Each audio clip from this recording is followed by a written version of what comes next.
I know you're tired. I know you're hurting. And I wish I could say something that was classy and inspirational. You can do it!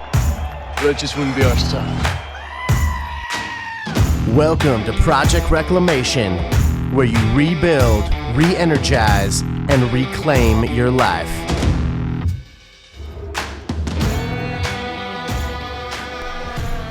Welcome to the Bullshit Hour with Steve and Chang and Tim Frick.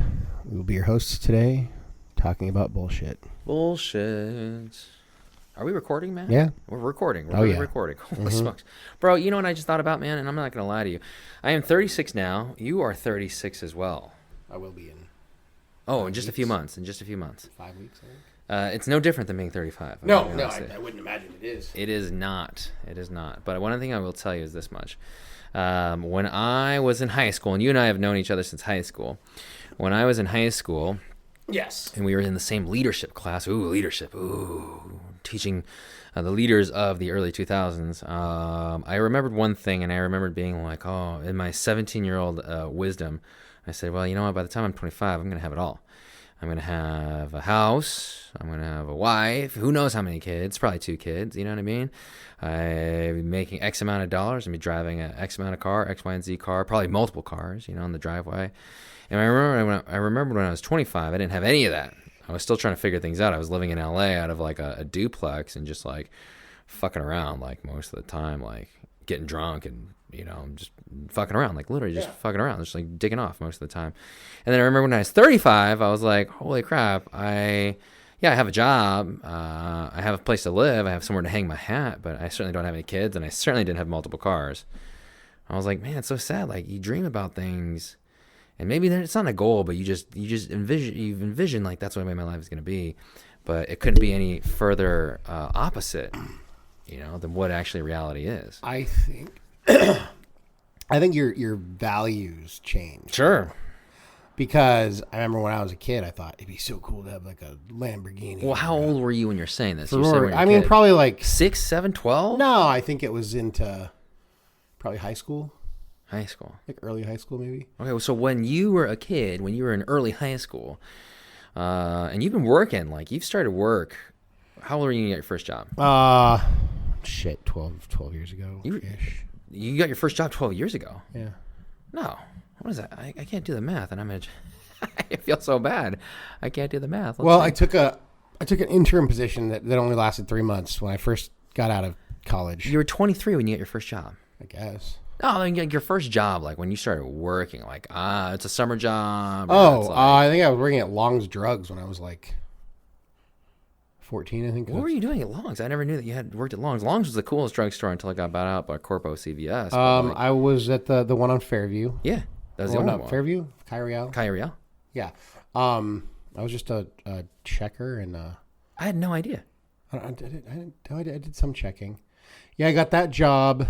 And then I worked at Long's. I think there was a gap, and then I worked at the Long's in Montecito for a while in high school. When was this? I don't remember. Wow, I've known you for a very, very long time. We've been really, really good friends for a very, very long time. I did not even know that. God, the Long's in Montecito was such a boring job. Oh, I imagine not only the drive, like you coming out in Goleta from Winchester all the way out there. Holy smokes! Yeah, they couldn't pay you enough. That was like 2 hours of your life. That was 2 hours of your job. But it was during school, so I was only working on Sundays. So there's not really a lot of traffic. There's spotty traffic on Sundays, but not that work traffic. That I know that you were an Eagle Scout. I was an Eagle Scout. I knew that, and that's like I was a super young Eagle Scout because I knew. Because I was into Scouts. I knew that. I knew once I got into high school that I would not have time to do Scouts. I finished my Eagle Scout stuff right before high school. That's a commitment right there. Yeah. But long story short, the reason why I said, because you've been working, you've been making money, you know how hard it is to acquire that stuff. It is hard. The problem is, you make a certain amount of money, and then you buy nicer shit, and then you have just elevated your cost of living to. The cost of living, you always drag it behind. Like, oh, come on, let's go. Yeah. Every time I've made more money, I jack up the cost of my living, or I become stupider with my financial responsibilities. So I'm just as fucking poor now as I was like 12 years ago when I was making a third to maybe almost half of what I make now. That is what one of my bosses told me. He was like, hey, when I was making like $19,000 a year and you live off of 19, you still like have the best time of your life. Right. But he was like, when you step up to this next pay scale or whatever, you're also, your life is going to step up. Right. Your quality of life is also going to step up to where you kind of like, the more money you make, the more money you spend. And that has always been kind of a difficult concept for me to not understand, but for me to kind of bargain with and at least make my lifestyle a little bit like I want to live a little bit less in terms of not like quality or quantity. I think some of those in terms of toys. I think the toy thing, you have to enjoy a little bit of your money. Otherwise you're just wasting years. You're living to work instead of working to live. And I mean, but I think there's a happy medium. I mean, like elevating going, from renting to buying, like it's going to be more expensive, but sure, it's worth it because you're investing your money. You have something, and also sure, let's be honest, the tax write-offs on a mortgage, are pretty worth it. Yeah, but a lot of times, we bring a lot of stupid shit up the hill with us when we. I have money now. I can, I'm just going to buy everybody a drink, or I'm going to throw parties, or I'm going to do this, or I'm going to go buy some stupid car. I will tell you this: cars are the dumbest investment you could possibly make. Cars are overpriced. They lose 5 to 20% of their value the second you drive them off the lot. They're a hassle. And unless you have like a really old, sweet vintage muscle car or some of these really old kind of classic cars, a car is just not a good investment. So you just have to look at a car and what you spend on a car. If it's fun and you enjoy it, it makes you happy, go for it. This is how we're like a little bit longer in the tooth. If not, then a car is just a stupid investment for the most part. It is a waste of money. That's how I feel about cars. I'm not judging people who enjoy cars, because I think that you should buy stuff that makes you feel good. But a car is a stupid investment. A house is a great investment. Guns are a great investment. No, I'm serious. Guns will hold their value and raise in value. Guns? Absolutely. I'm not a gun. I've shot a gun once in my life. I'm just speaking from strictly an investment standpoint. If you buy a gun for $500 today, you could sell that gun for $500 5 years from now. Probably even more. Why? I don't know. I don't know anything about guns. Like, what is it about that form of weaponry that makes it more valuable? It's one of these things that as long as you take good care of it, they'll last for pretty much ever. Okay. I mean, if someone had a Colt from the early 1900s, they kept good care of it. Sure. You go fire that thing today, but I think it's got a lot to do with. There's a very rich culture of firearms in America. That is true. There's certain people who hate them, but then there's certain people who, think that it's one of the sort of manifestations of our freedom and our liberty. But also the more gun control laws that get passed, and it goes up and down, the pendulum swings, but guns are always going to be regulated to a certain extent. So they're not always that easy to get. So a gun is always a good investment. And the companies must just be really good at just keeping up with their stock, because there's not like... If the supply and demand ever didn't match up, then that they could take a big crash. But over the last 100 years, guns are a great investment. Can I just say, like, I know I have a hard time with guns, and I'm not. I get it. It's part of our American culture. It's in the Constitution. Like, I get it. But at the same time, like, as somebody who, I don't go hunting, I'm not like a hunter, I don't really want to, I eat plenty of meat, sure, but I don't kill my own meat. I'm one of those guys, everybody that's listening, whatever, but at the same time, I respectfully respect food. I get it. But I'm not a big gun person. Okay. And it's just, and it's totally okay. It's just, well, that, not everyone is, not everyone, I guess I just don't know how to say it. Like, I guess, here's the thing that kind of gets me, and I took a forensics class, and I'm also in healthcare, and I can see the damage of weapons. Like, it's not an excuse. It's not a crutch. It is what it is. And I respect people who are responsible gun owners but I have a fear for myself. I have a fear for myself that one day, if I ever owned a gun, even if I had it locked away, my child would somehow kind of get into it and injure themselves or somebody else. Or if someone were to rob my house and they were to take my weapon and do harm with it, And I guess that's like the side mental note. Mind you, there are benefits to having, self-protection. There are benefits to people who positively own guns. I think it teaches people responsibility, maybe even self-discipline, self-control, maybe even something else greater. I don't even know. Maybe it gives them a sense of empowerment, maybe even confidence, that another thing would, I don't know. I don't know. You take the biggest proponent of gun control and you go take them to the shooting range, and if they're down for that. I've seen so many. I've seen in person. I've seen videos of just these people who said they think they hate guns, but they've never even held one.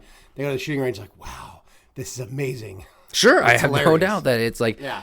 The part of being a responsible gun owner is knowing that weapon or that individual tool that you're holding can certainly wield or steal a life, depending on how you use it. It's embedded in the culture in a lot of parts of our country, and I think that, I was talking to my friends from Arkansas, and I think he's their nephew, whatever, it doesn't matter.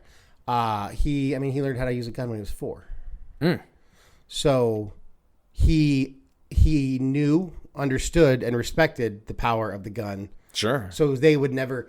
I think some of the problems come with people who don't teach their kids about the guns at an early age, and then when the kid does get a hold of it, they don't know what to do with it. Yeah. But if a kid has already been taught to respect that at an early age, then it's just different. Because in California we don't have that culture. But you go to Texas or the South, and there is every home probably has guns, and most children are probably firing that gun when they're 5 or 6. Sure. It's just different. I think that people fear what they don't know, what they don't understand. I think it's just so hard for me to understand. I don't know. I don't see. My only exposure. Let's be real. My only exposure to people with really, really, really kind of irresponsible gun ownership is the news, and I think that's 99% of a lot of people. Because the news never reports anything good. Sure, because they only report the random acts of gun violence. It leads. Yeah. And there's nothing wrong with that because news is, let's be real, there's like politics, just like everything else on TV. It's entertainment, right? Well, yeah, and they have shareholders and a board of directors to answer to. Yeah. So they have to make money, and money is based on ads, and ads are based on ratings. So it is what it is. You follow the money. Always follow the money. Well, also Follow I think the money trail. you to truly understand why the right to own guns is important, you have to have a deep-seated, slightly neurotic, tinfoil hat-wearing distrust for the government. And you have to assume... Tell me about this. Because I don't think about guns. I think here's what it is. I don't own guns. Never owned a gun. My family has never owned guns.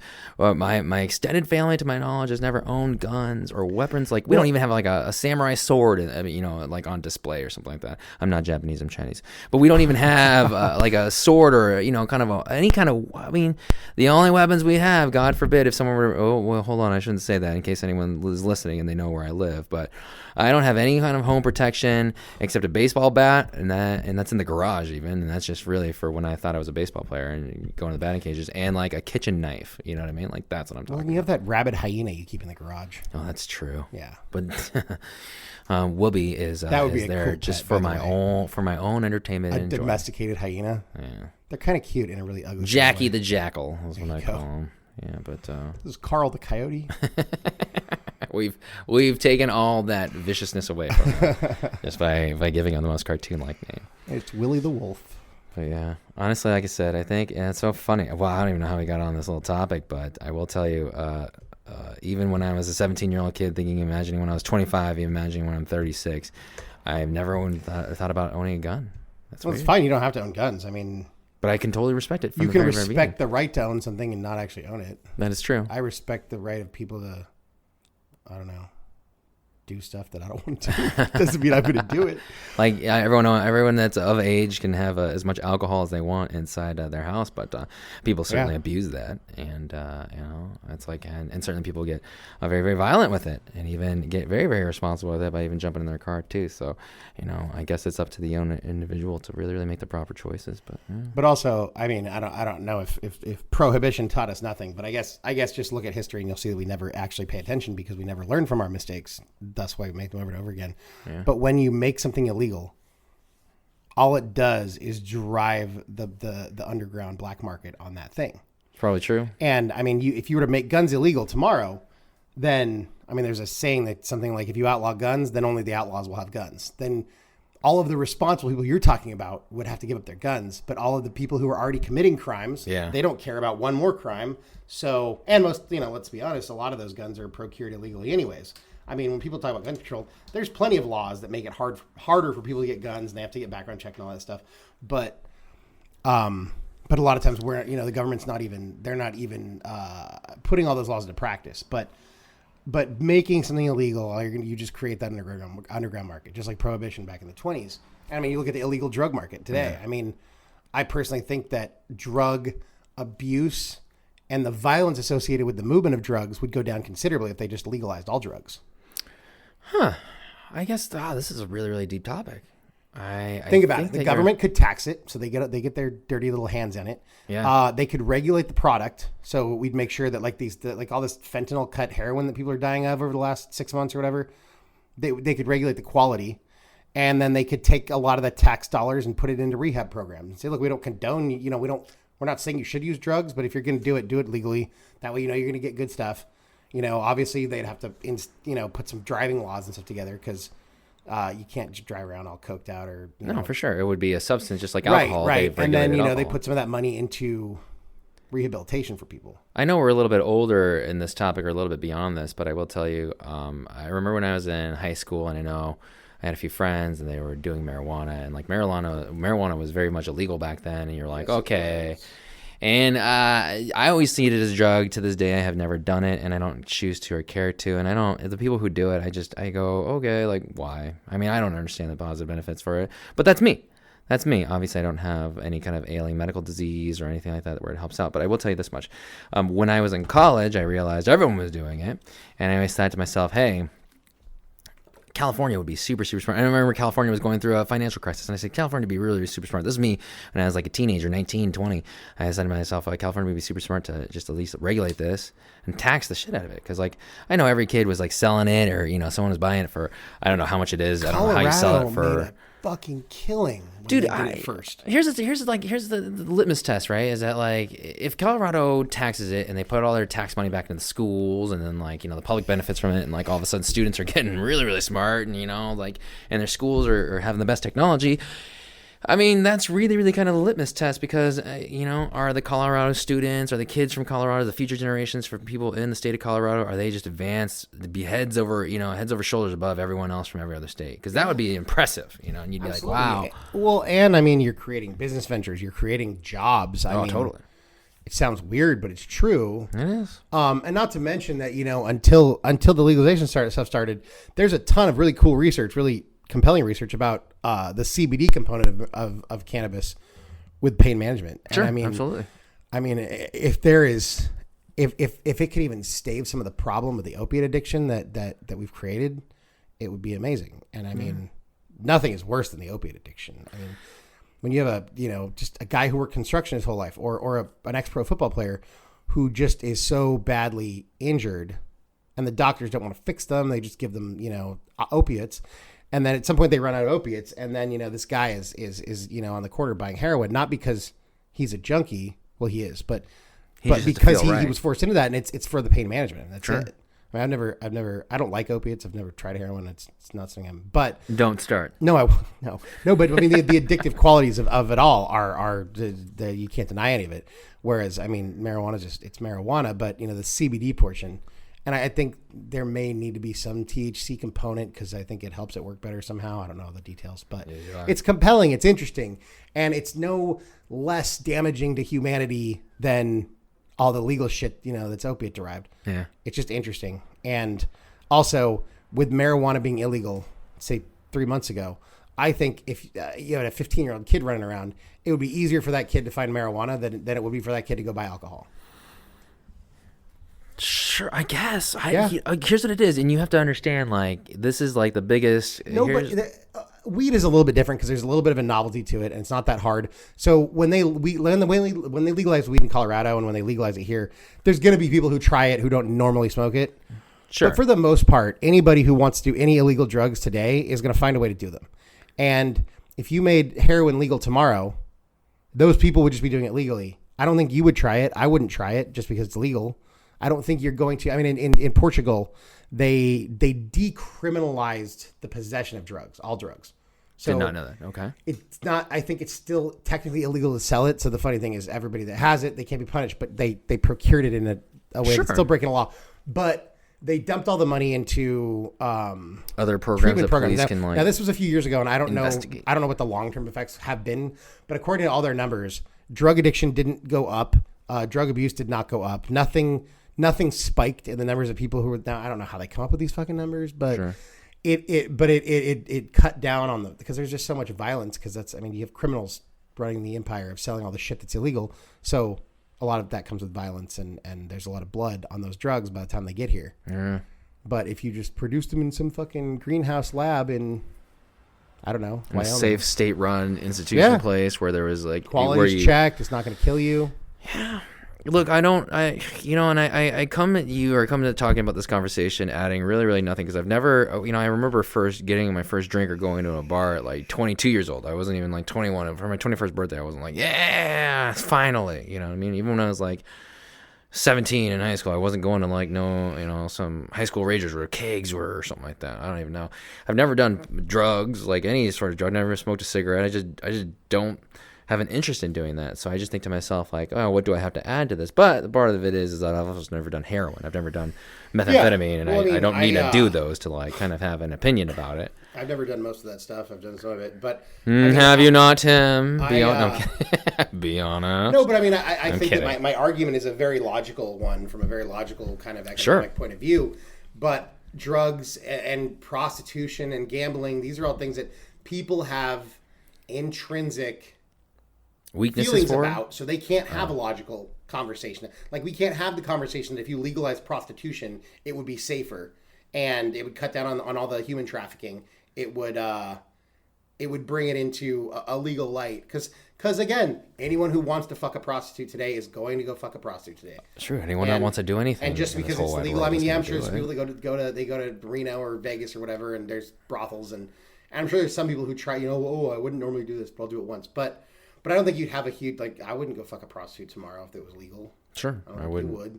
No. But these things are hard because people have such intrinsic feelings about these values being tied to their values. Yeah. And they see these things as vices, but if we saw anything, the alcohol prohibition made things worse.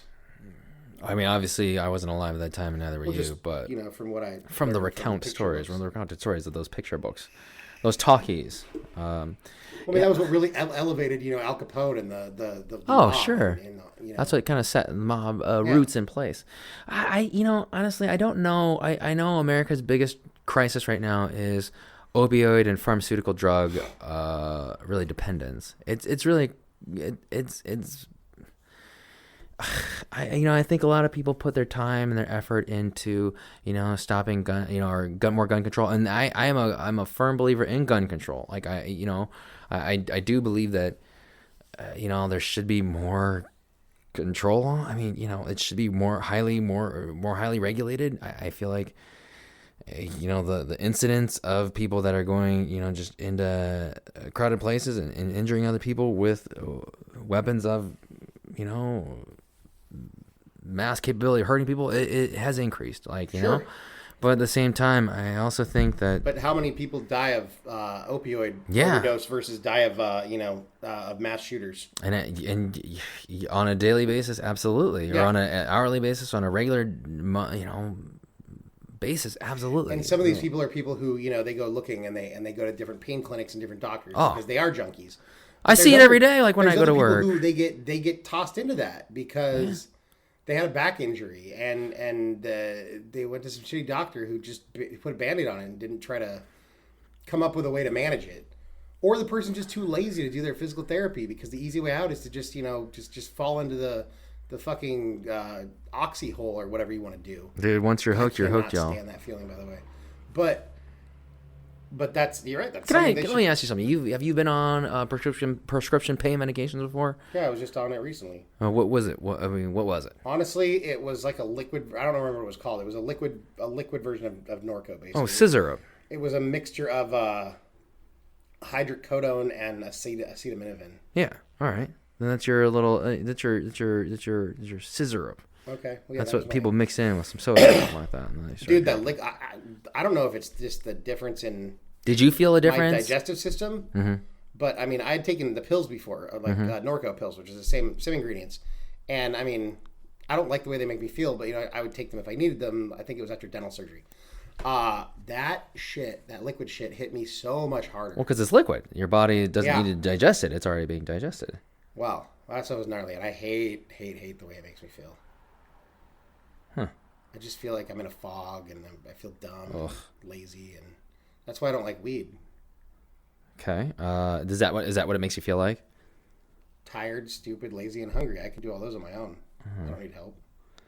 Those are the feelings I try to get over. God, I could not honestly tell you what that feels like. I just feel so bad that I don't have a kind of real stake in it.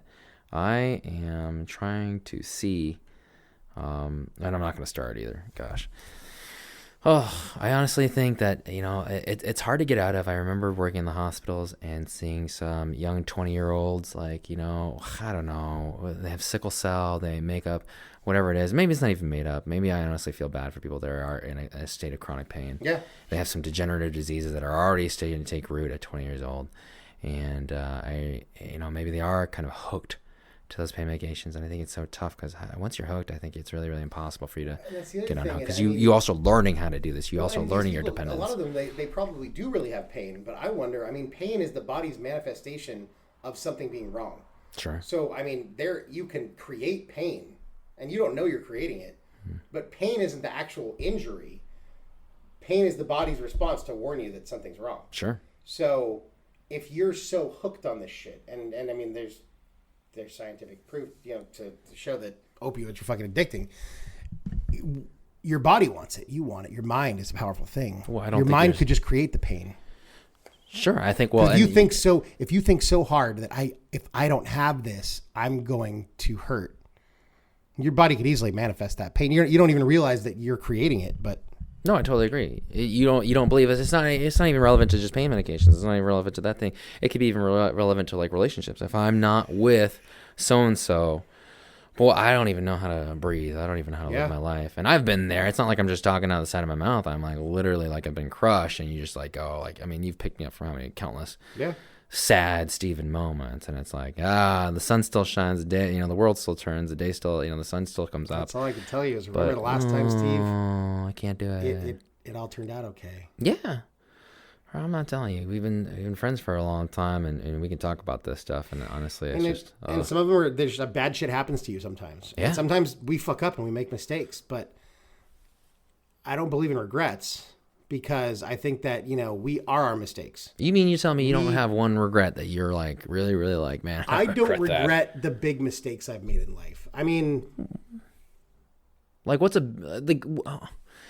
the thing I always kind of tell myself every single time I'm like about to go do something big, and I go. The two worst things that have happened to me in my life. All right. Are when I got arrested. Okay. And that was a huge turning point in my life. Sure. I went from being a fucking douchebag, throwing my life away, to being the vice president of a 36,000 student body, and then that's what got me on track to get a good job, which got me a better job and a better job, and I mean that was the catalyst. Now, I shouldn't have done that. What's wrong with you? I hit myself on the chair. Oh, I'm not saying that I don't wish I did things differently, but I'm saying that the past is the past, and every mistake and every not mistake that I've made are part of what shaped me into what I am today, and I'm not content, but I'm fairly happy with the direction I'm headed in. So I think you got to own everything Whatever's that you've done. To you. And the more I see people stressing over shit they can't control, the more I realize that you can't worry about shit that's already happened or that you have no control over. Sure. You focus your efforts on the things you can control, and that will at least make things better. Yeah. But wasting time and just the science and the obvious macro, non-really scientific effects of stress and negativity on people is, I mean, as a human race, everyone thinks they're supposed to be miserable. Everybody wants to be miserable. Everybody expects to be miserable. They want the proverbial they want us to feel like we have no power, so that we're slaves. And that could be, and these people don't necessarily, people get into power and they do it without realizing it. I mean, this could be your employer, the government, whoever you want to talk about, but you need to shape your life, because so often people are unhappy and they have no purpose. You have to wake up in the morning with purpose. And I don't care what that purpose is. You have to decide, like, okay, people get dragged out of bed. Like, well, I don't want to be up. I don't want to go to work. And so you just get dragged through your day doing nothing. But if you have one purpose tomorrow, that's something that you're going to do for yourself, or something you're going to do to make the world better or you better, then you wake up with a purpose. And you're like, okay, I'm doing this job so I can pay for my house. But today I'm going to do this, and that's what makes it worth it. And then you're living for yourself. Because I feel like most of us don't live for ourselves. We live for everyone else. And then we die, and we leave nothing behind. I don't know. I think everyone and that could be certainly your view of everything. And I'm just talking about your daily life. Like if people got up and said, you know what? Okay, maybe I don't love my job, but there's one thing I'm going to do today that's going to make my life a little bit better. And then you do it again tomorrow and again tomorrow. Your mindset will change. And your brain is so crazy powerful that if you are operating from a more excited, positive point of view, your brain is more productive and it allows your body, because your brain is the only thing that holds your body back.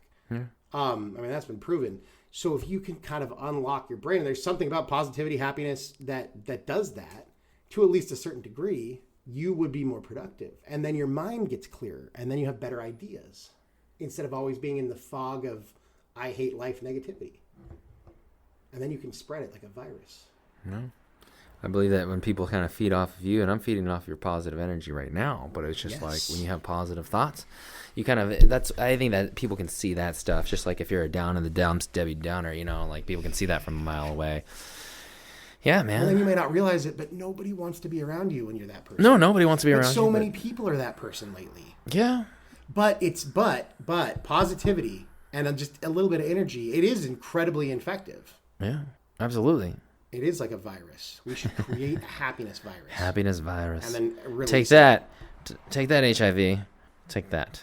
But everybody in places of power, and it's not necessarily malicious, but they want you to see them as the hero. The government, they're constantly battling over, well, I want the people to see the Democrats as the heroes, and the Republicans, they want to see me as the hero. Well, you know what? Be the hero of your own life. Yeah. You probably have a family you should worry about, and that's important. But at the end of the day, you got to worry about you first. It's like the whole airplane thing. You got to put the oxygen mask on yourself before you put it on the helpless child. Because if you don't take care of yourself, then there it goes too. Real quick, you will no longer be there to help anybody else. Yeah.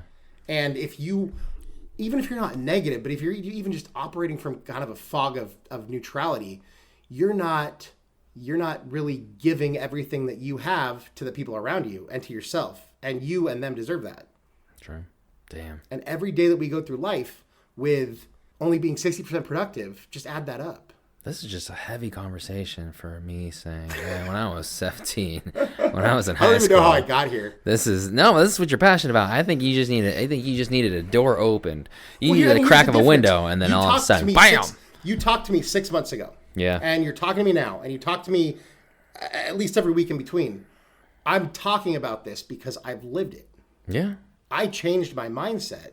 No, I mean, I have days and hours and weeks where I revert back to, the way that I used to feel. But at the end of the day, when I wake up and I have a purpose, something I'm going to do, it could be a little thing, something that I'm passionate about, it changes the way that I think. Let me just paint you guys a picture, whoever's listening to this. Like Tim, yeah, like I said, we've been friends for a long time. I've seen his growth. I've seen his downfalls. I've seen his, uprises. I've seen everything, and he's seen mine too. And it's just that's just the way we are. But 6 months ago, and I think you were involved in this job for the last 6 years or something. 8 years. That? 8 years. Okay, even longer. When I first started noticing you, kind of change. It was a little while ago, but the last 2 years, you've just been kind of always just tired, and you always would look at me with kind of a blank see through you, or I can see through you stare, you weren't necessarily alive, and I know you were just programmed. You were driving spending most of your time out of a car, just driving from point A to point B as part of your sales kind of repertoire, and it was just kind of sad. It was kind of sad, but at the same time, everyone's got to do it they got to do it for themselves. Everyone's got to do what they have to do to kind of create the life that you were kind of creating for yourself. But nevertheless, I just saw that you were just taxed, and it was beyond taxed. And I think when you didn't have a job anymore, I think when your health got better immediately because you got more sleep, whether or not you're stressed out about, getting the monthly income or something like that, that's a separate story. But I think you were just able to get more sleep. I think that the stress of paying the bills is less. No. Less. I mean, I have options. I'm working on it. Sure. By the way, anybody out there wants to hire me, I'm an awesome employee. But yeah, you just gloss over that. But yeah, whatever it is. Bro, you're an amazing employee. But the stress of that job was worse than the stress of maybe not being able to pay my bills next month. That's how bad it was. And I don't think it was malicious, but they just want to get every drop of blood from every fucking animal that they have over there. And That's and that's actually corporate sales, America. though. I mean, That's that is corporate sales in they're America. no different than most other companies. When the funny thing is, there is scientific research to prove that people are 31% more productive when they're operating from a positive standpoint in their brain rather than even neutral. Yeah, but Sales activities go up 37%. And you know what? Turnover is fucking expensive. And when they don't care about their employees are just working to get a paycheck. They don't care. They have no investment, no passion in that company. So they are operating on autopilot. And you're not getting 100% out of your employees, and they hate you, and then they leave, and then you have to pay all this money to train someone new. And I just don't understand how these people that run these corporations, who are supposedly the most successful, smartest people in the world, are so fucking stupid. When it makes me think that we should take this podcast and turn it into some sort of consulting agency and just go talk to companies about, hey, if you just did this, this, and this, you change the way you treat your employees, you change their mindset, you increase their productivity, your profits go up. It's not fucking hard. It's pretty simple. yeah, I don't know why. Obviously, there's obviously some other stuff behind it though, and whether it's not, it's more money for retention. Everybody's answering to a higher power. Sure, everyone's got numbers. Everyone's got bottom lines. Everyone's got a slave driver. Yeah. I mean, boss. But good old boss. But you just go look up people who are happy and successful, and all the most happy, successful people that I can find, almost all of them got out of corporate and went and did entrepreneurial shit. This just kind of came to me. When was the last time that when you were working your job, when was the last time you were happy? And don't say, I was never happy. I mean, obviously you were happy at some given point. There must have been some positive thing. I mean, it can't just be about the paycheck, but sometimes it is for some people that are listening out there. But I mean, I was happy when I got Rep of the Year. I was happy when I got to go to Mexico. Sure. I remember that trip. It was a lot of fun. You're an amazing sales. But the problem with sales, and maybe most jobs, I don't know, that's the only career I've ever really been in, is that you are just constantly moving the goalpost. So the second you get to that place where you've told yourself you're going to be happy, the goalpost is already moved. So you never reach happy. Sure. So you're always chasing your tail. And that's another thing. It gets you down. Yeah. That's why I feel like, here's what it is. That's why some people can never do your job because they don't have the mental fortitude for it. Some people can never do your job because they don't have the attitude or mindset for it. As in they're always chasing that carrot. Mm-hmm. And then those of you that do, it's a certain body type. It's a certain mindset type. You have to be able to take a beating. That's for damn sure. Sure. And some people can't do that. But what people need to realize is that what I do for a paycheck, we're all doing every day. Yeah. You're always trying to sell someone a pitch. You're sometimes that pitch is yourself. Yourself, exactly. And that's the most important sales call or negotiation that you'll ever make. And you need to be honest with yourself and tell yourself you need to win that negotiation. Yeah, but I'm just saying, in general, people, they hate sales, or I could never be a salesperson. But you're asking your boss for a raise or a promotion. You're making a sales pitch. If someone's making you a sales pitch at the mall, you have to make them a pitch about why you don't want to buy what they're selling. Sure. When you have an argument with your spouse or a friend or a stranger, that's a negotiation. Everything in life is a negotiation.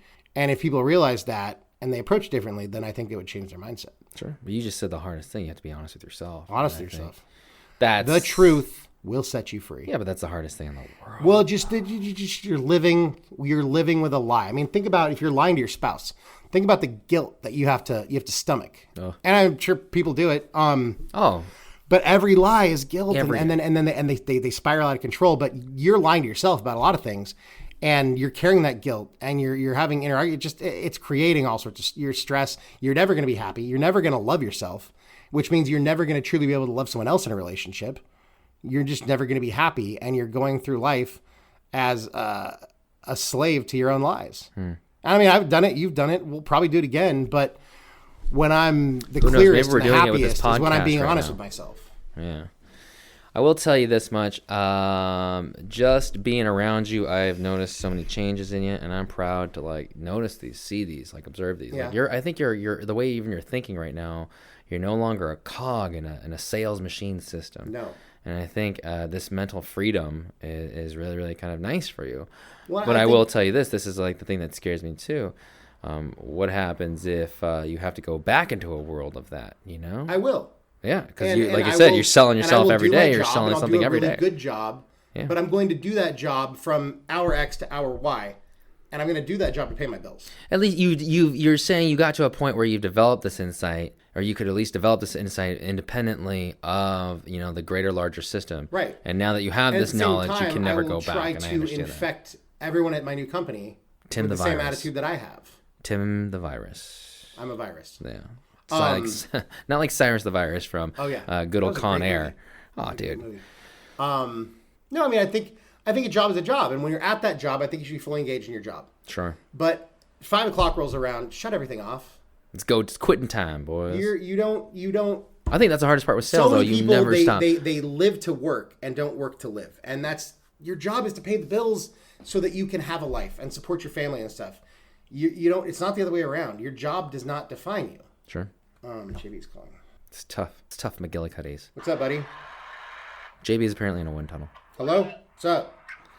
For those of you who are listening, Steve and I are just JB having a real deep. We're having a real is deep calling in. thing on the podcast. And, you know, here's what it is. I am not going to lie to you guys. Tim has made a huge series of changes. I'm super proud of him. If you would have only known him before, he was just always, he seemingly, for lack of better words, was burnt out all the time. But, yeah, looking at him now.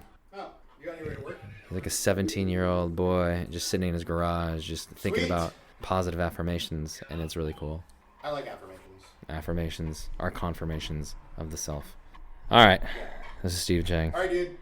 Tim Frick. Let me call you back. We've listened to a sweet rando edition Later. of Project Reclamations. Just rando thoughts. Yep. Guns. Drugs, prostitutes, gambling, and a sense of How purpose. do we get on this? So find your purpose and be honest with yourself. Because It's the otherwise you'll hardest never thing forgive ever have to yourself. It's the hardest thing you'll ever have to do.